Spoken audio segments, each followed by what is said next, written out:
النبيين وأصحاب الهادين المهديين أما بعد أعوذ بالله من الشيطان الرجيم بسم الله الرحمن الرحيم قل هل يستوي الذين يعلمون والذين لا يعلمون صدق الله العلي العظيم وصدق رسول النبي الأمين الكريم ونحن على ذلك لمن الشاهدين والشاكرين والحمد لله رب العالمين.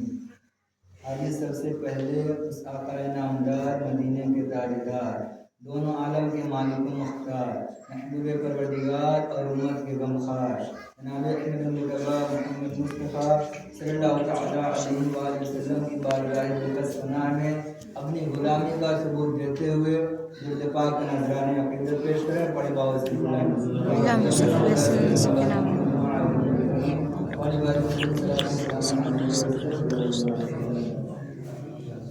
جب علم ہی نہیں تو عمل کیا ہوگا، جب علم ہی نہیں تو عمل کیا ہوگا، جس بیابان میں شجر ہی نہیں تو پھل کیا ہوگا، جس بیابان میں شجر ہی نہیں تو پھل کیا ہوگا. محترم حضرات، ابھی میں نے جس آیت کریمہ کی تلاوت کرنے کا شرف حاصل کیا ہے، اس آیت کریمہ میں رب تبارک و تعالیٰ اپنے محبوب سرکار مصطفیٰ صلی اللہ علیہ وسلم کی ارشاد فرماتا ہے: اے محبوب، آپ کہہ دیجئے کیا علم والے اور بے علم والے برابر ہیں؟ کیا علم والے اور بے علم والے برابر ہو سکتے ہیں؟ نہیں، ہرگز نہیں. اس لیے کہ علم روشنی ہے اور جہل تاریکی ہے. روشنی اور تاریکی برابر نہیں ہو سکتی، اجالا اور اندھیرا برابر نہیں ہو سکتا، اجالا برابر نہیں ہو سکتا. علم و دولت ہے، جتنا خرچ کیا جائے اتنا بڑھتا ہے. علم و دولت ہے جس کو کوئی چرا نہیں سکتا. علم و خزانہ ہے جو کبھی گم نہیں ہو سکتا. انسان علم ہی سے بڑوں کا ادب کرنا سیکھتا ہے. انسان علم ہی سے حلال و حرام کو پہچانتا ہے. انسان علم ہی سے عالم بنتا ہے. انسان علم ہی سے حدیث مصطفیٰ کو جانتا ہے. انسان علم ہی سے حدیث قدسی کو جانتا ہے. انسان علم ہی سے انبیاء کرام کو جانتا ہے. انسان علم ہی کے ذریعے اپنے آپ کو جانتا ہے. انسان علم ہی کے ذریعے اپنے رب کو پہچانتا ہے. محترم حضرات، سرکار مدینہ صلی اللہ تعالیٰ علیہ وآلہ وسلم ارشاد فرماتے ہیں: طلب العلم فریضۃ علی کل مسلم و مسلمہ، یعنی علم دین حاصل کرنا ہر مسلمان مرد عورت پر فرض ہے. علم دین حاصل کرنا ہر مسلمان مرد عورت پر فرض ہے. حدیث قدسی سے معلوم ہو گیا کہ حضور فرماتے ہیں کہ علم دین حاصل کرنا ہر مسلمان مرد عورت کو حاصل کرنا چاہیے. اگر انسان علم دین سیکھے گا تو خود سنت مصطفیٰ پر چلنے کی کوشش کرے گا، اپنی اولاد کو سنت مصطفیٰ پر چلنے کی تاکید کرے گا، اپنی بیوی کے حقوق کو پہچانے گا. اگر عورت علم دین حاصل کرے تو اپنے بچے کو اسلامی طریقے پہ پرورش کرے گی، اپنے شوہر کے حقوق کو پہچانے گی، پڑوسیوں سے حسن سلوک سے پیش آئے گی. اس لیے کہ سرکار دو عالم صلی اللہ علیہ وسلم ارشاد فرماتے ہیں کہ علم دین حاصل کرنا ہر مسلمان مرد عورت پر فرض ہے. محترم حضرات، حضور فرماتے ہیں جو شخص علم دین حاصل کرنے کے لیے گھر سے نکلا، جب تک گھر واپس نہ آ جائے اللہ کے راستے میں ہے، اگر اسی حالت میں اس کا انتقال ہو گیا تو وہ شہید ہے. یہ مرتبہ ہے علم دین حاصل کرنے کا. حضور فرماتے ہیں اگر وہ راستے میں انتقال ہو گیا تو وہ شہید ہے. ایک دوسری جگہ حضور فرماتے ہیں علم دین حاصل کرو اگرچہ چین میں ہو. علم دین حاصل کرو اگرچہ چین میں ہو. مطلب یہ ہے کہ علم دین حاصل کرو اگرچہ دور دراز کا سفر کرنا پڑے. علم دین حاصل کرو اگرچہ تکلیف اٹھانا پڑے. علم دین حاصل کرو اگرچہ کتنی بھی تکلیفیں اٹھانی پڑے. علم دین حاصل کرو اگرچہ مشقت اٹھانا پڑے. محترم حضرات، علم دین کی بہت فضیلت ہے. ایک طالب علم کی بہت فضیلت ہے. ایک اس پہ واقعہ آپ کو سناتا ہوں. حضرت عیسیٰ علیہ السلام ایک قبر کے پاس سے ان کا گزر ہوا تو کیا دیکھتے ہیں اس قبر میں عذاب ہو رہا تھا. حضرت عیسیٰ علیہ السلام ایک قبر سے قبر کے پاس سے گزرے تو اس قبر میں جو ہے عذاب ہو رہا تھا۔ کچھ گھنٹوں کے بعد، چند گھنٹوں کے بعد حضرت عیسیٰ علیہ السلام اسی قبر سے جب واپس آئے تو کیا دیکھتے ہیں؟ وہی رحمتوں کا نزول ہو رہا ہے، اس قبر میں رحمتوں کا نزول ہو رہا ہے۔ تو حضرت عیسیٰ علیہ السلام کہتے ہیں یا اللہ میری مجال نہیں کہ میں پوچھوں، ابھی میں نے دیکھا کہ اس قبر میں عذاب ہو رہا تھا اور یہی رحمتوں کا نزول ہو رہا ہے۔ قبر میں جانے کے بعد عمل تو ختم ہو جاتا ہے، تو میں نے دیکھا کہ یہیں پر عذاب ہو رہا تھا اور یہی رحمتوں کا نزول ہو رہا ہے۔ تو رب تبارک و تعالیٰ نے حضرت عیسیٰ علیہ السلام سے کہا یہ جو موسیٰ بندہ تھا یہ بہت ہی گنہگار تھا، اس لیے اس کو عذاب دیا جا رہا تھا، لیکن اس کے انتقال سے پہلے اس کی بیوی جو تھی وہ حاملہ تھی۔ جب اس کا انتقال ہو گیا اور اس کی بیوی حاملہ تھی تو جب اس بچے کی ولادت ہو گئی، جب بچے کی پیدائش ہو گئی تو بچہ جب 4 سال کا ہو گیا تو جب گیا مدرسے میں پڑھنے کے لیے تو استاد نے جب اس کو پڑھایا، استاد نے ان کو پڑھایا تسمیہ یعنی پڑھو بچہ بسم اللہ الرحمن الرحیم۔ جب اس بندے نے اپنی توتلی زبان میں پڑھا بسم اللہ الرحمن الرحیم تو اللہ تعالیٰ فرماتا حضرت عیسیٰ علیہ السلام سے اس کے بچے نے مجھے دنیا میں توتلی زبان میں مجھے رحمان اور رحیم کہہ رہا ہے، مجھے زمین کے اوپر یہ رحمان اور رحیم کہہ رہا ہے اور میں اس کے باپ کو قبر میں عذاب دوں، یہ میری غیرت کو گوارا نہیں۔ اس کے بچے کے بسم اللہ الرحمن الرحیم پڑھنے کی وجہ سے میں نے اس کے باپ کے سارے گناہوں کو بخش دیا، اس کے باپ کی مغفرت فرما دی۔ محترم حضرات دیکھیے اس علم دین سیکھنے کی کیا فضیلت ہے۔ اس کے باپ کو قبر میں عذاب ہو رہا تھا، عذاب دیا جا رہا تھا اس کے باپ کو، اور وہ جو بچہ تھا گیا صرف مدرسے میں پڑھنے کے لیے بسم اللہ الرحمن الرحیم یہ ابھی پڑھا تھا کہ اللہ تعالیٰ نے اس کے بچے کی صدقے میں اس کے باپ کے گناہوں کو بخش دیا۔ یہ علم دین کی فضیلت ہے، ہمیں اپنے بچوں کو علم دین سکھانا چاہیے۔ لیکن آج پوری دنیا میں انگریزی تہذیب اپنا دامن پھیلا رہی ہے، انگریزی تعلیم عام ہو گئی ہے، دینی تعلیم سے لوگ دور ہوتے جا رہے ہیں، اپنے بچوں کو دنیاوی تعلیم دینا باعث فخر سمجھتے ہیں، اپنے بچوں کو انگلش میڈیم میں پڑھانا اپنا وقار سمجھتے ہیں۔ آج سماج کے لوگ انسانی علم دین سے دور ہوتے جا رہے ہیں، اپنے بچوں کو علم دین سے دور رکھتے ہیں،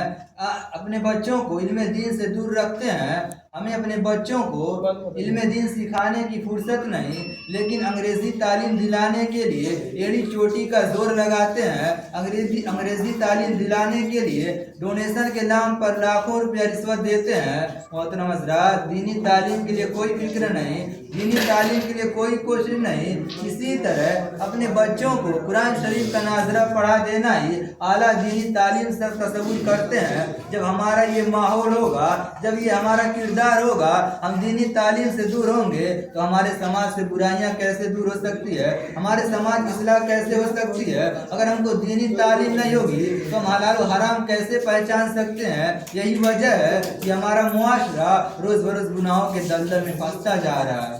محترم حضرات ایک عالم دین کی بہت فضیلت ہے، آپ اپنے بچوں کو عالم بنائیے، قیامت کے روز رب تبارک و تعالیٰ ارشاد فرمائے گا اے عبادت کرنے والوں، اے جہاد کرنے والوں جنت میں چلے جاؤ۔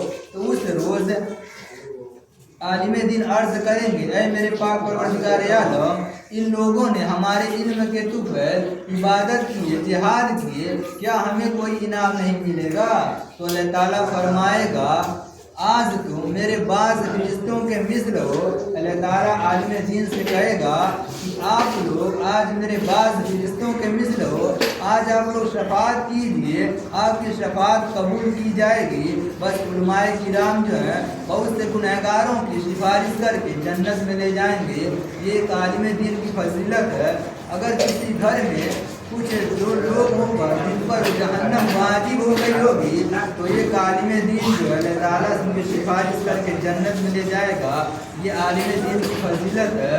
اور حضور فرماتے ہیں جس نے عالم دین کی زیارت کی، حضور فرماتے ہیں جس نے عالم دین کی زیارت کی گویا اس نے میری زیارت کی، اور جس نے عالم دین سے مصافحہ کیا گویا اس نے مجھ سے مصافحہ کیا، اور جس نے عالم دین کی صحبت اختیار کی گویا اس نے میری صحبت اختیار کی، اور جس نے دنیا میں میری صحبت اختیار کی رب تبارک و تعالیٰ قیامت کے روز اسے جنت میں میرا ہمنشین بنائے گا۔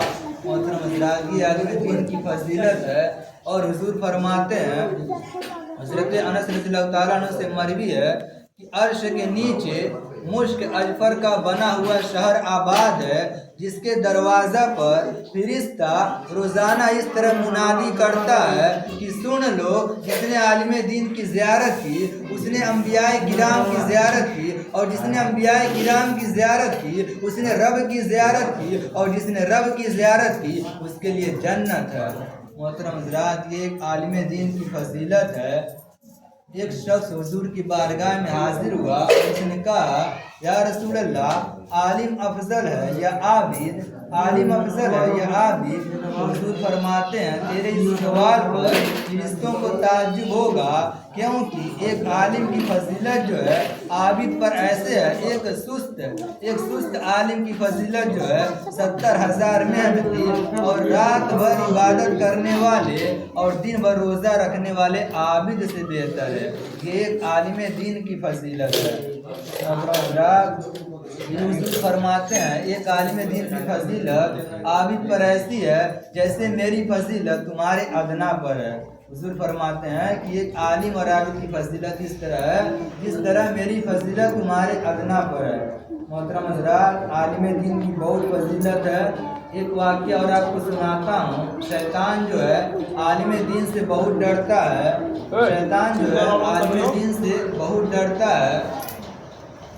ایک روز شیطان نے پانی پر اپنا تخت بچھایا اور اپنے چیلوں چپاٹوں سے پوچھنے لگا کہ آج تم لوگوں نے کیا کام انجام دیا ہے؟ تو جو شیطان کے چیلے چپاٹے تھے انہوں نے کہا آج ہم نے کسی کو شراب پلایا، کسی کو شراب پلا دی اور کسی کو زنا کرایا۔ اس طرح اس کے چیلے چپاٹے آ کے کہتے ہیں تو کہتا اچھا کام کیا۔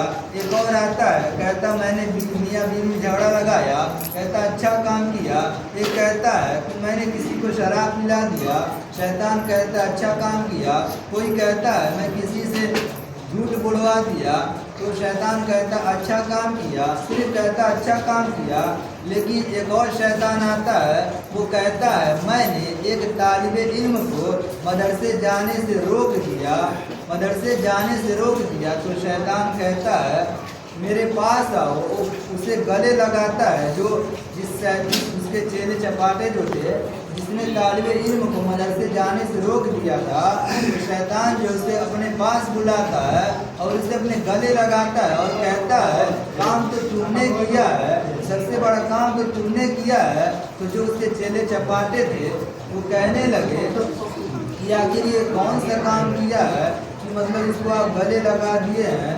تو شیطان ان کو سمجھاتے ہوئے کہتا ہے ایک طالب علم کو مدرسے جانے سے روک دینا یہ بہت ہی بڑا کام ہے، چلو میں تم کو تجربہ کر کے دکھاتا ہوں۔ تو شیطان کیا کرتا ہے اپنے چیلے چپاٹوں کو لے کر اور ایک گدھے کو سجا کر ایک عابد کے دروازے پر جاتا ہے اور کہتا ہے کہ تم نے بہت عبادت کی، اللہ تعالیٰ کو پسند آیا، ہمارے پاس فرشتوں کی جماعت ہے، چلو تم کو اللہ تعالیٰ نے معراج کے لیے بلایا ہے۔ تو جو عابد تھا عبادت کرنے والا وہ خوش ہو جاتا ہے کہ اللہ تعالیٰ نے مجھے معراج پر بلایا ہے، تو وہ شیطان کے ساتھ جانے لگتا ہے۔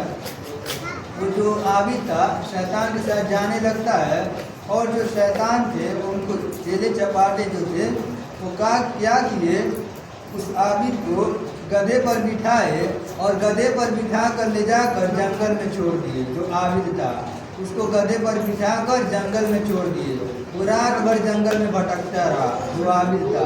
جب صبح ہوئی اسے معلوم ہوا کہ مجھے شیطان نے دھوکہ دیا ہے، تو شیطان اپنے چیلوں چپاٹوں سے کہتا ہے دیکھا تم نے ایک عابد کی کیا فضیلت ہے۔ تو پھر ایک عالم کے پاس جاتا ہے اپنے چیلوں چپاٹوں کو لے کر اور کہتا ہے میں تم کو ایک عالم کی فضیلت میں بتاتا ہوں۔